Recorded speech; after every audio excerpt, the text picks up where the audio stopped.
अस्सलाम वालेकुम, welcome back to my YouTube channel how to master, जहाँ पर मिलते हैं आपको डिफरेंट ट्यूटोरियल्स इजी स्टेप्स के साथ। आज की इस वीडियो में हम सीखेंगे दो इमेजेस को किस तरह से इमेज ब्लेंडर में किस तरह से कंबाइनली ब्लेंड करते हैं।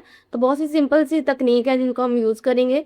तो सबसे पहले आपने कैनवा पर अकाउंट क्रिएट कर लेना है, देन उस पर काम स्टार्ट कर देना है। तो let's start up the video without wasting our time.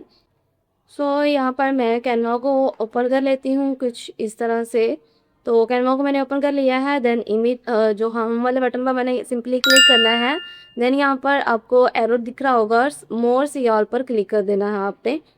Then यहाँ पर आपने थोड़ा स्क्रॉल करना है और बैनर जो रेशियो है वो सिलेक्ट करनी है यहाँ से। जैसे कि लेंस के बैनर है तो मैं इसको सिलेक्ट कर लेती हूँ। देन हम इस पर अपना वर्क स्टार्ट करते हैं।